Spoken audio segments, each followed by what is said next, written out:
छत्तीसगढ़ के मुख्यमंत्री भूपेश बघेल ने तमाम कर्मचारी जो हड़ताल पर हैं उन लोगों से अपील करते हुए ये कहा है कि छत्तीसगढ़ की जो स्थिति है वो वित्तीय स्थिति को देखते हुए आने वाले समय में भी उन तमाम कर्मचारियों के हित में फैसला सरकार करेगी।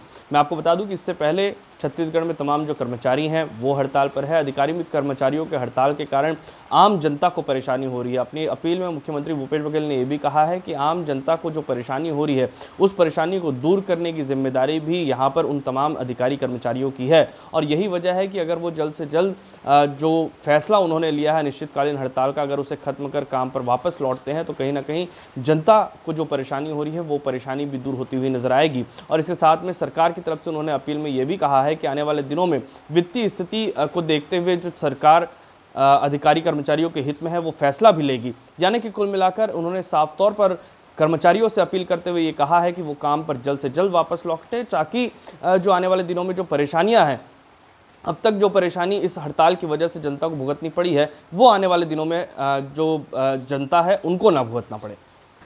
झारखंड में सियासत जो चल रही है उसके बीच में अब एक बड़ी खबर निकलकर सामने आ रही है। कैबिनेट में शामिल होने के लिए कुछ मंत्री वापस रांची झारखंड जा सकते हैं, लेकिन अभी फिलहाल उन लोगों को लेने के लिए भी कुछ नेता रायपुर आ सकते हैं। ये भी एक बड़ी खबर है। एक विधायक एक मंत्रियों को झारखंड की जो सरकार है वो यहाँ पर भेज सकती है उन तमाम मंत्रियों को लेने के लिए जो राजधानी रायपुर में मौजूद है। राजधानी रायपुर में आपको बता दूं कि झारखंड की सियासी हलचलों के बीच में कुछ विधायकों को यहाँ पर लाया गया था। वो विधायक में से कुछ विधायक अब वापस जाएंगे, यानी कि झारखंड पहुँचेंगे, क्योंकि कैबिनेट की मीटिंग है और इस मीटिंग में कई मुद्दों पर चर्चा होनी है। अब कौन कौन वापस जाएगा, कितने बड़े पैमाने पर वापस विधायक जाएंगे और कौन से विधायक यहाँ पर रुकेंगे और उसके बाद कितने दिनों तक और उनके रुकने की जो व्यवस्था है वो यहाँ पर रहेगी, आने वाले दिनों में पता चलेगा। लेकिन फिलहाल जो जानकारी निकलकर सामने आई है, एक विधायक और एक मंत्री जो है वो रांची से रायपुर आ रहे हैं, तमाम विधायकों से मुलाकात करेंगे और उसके बाद कुछ लोग वापस झारखंड इस कैबिनेट की बैठक में शामिल होने के लिए जा सकते हैं। सीएम भूपेश बघेल चुनावी समर में उतर चुके हैं।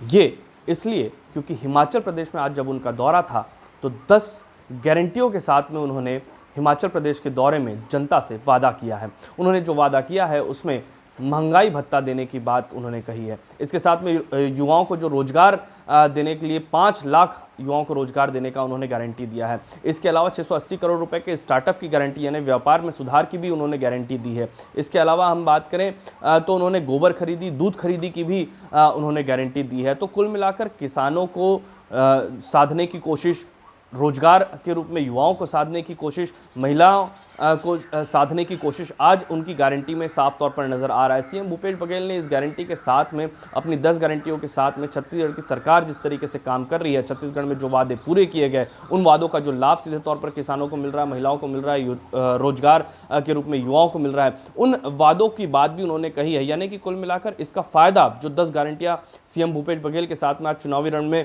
उतर चुके हैं, इन का फायदा कहीं ना कहीं कांग्रेस को वहां पर बड़े पैमाने पर मिलेगा, क्योंकि छत्तीसगढ़ सरकार इन तमाम चुनावी वादों में अब तक कारगर साबित रही है।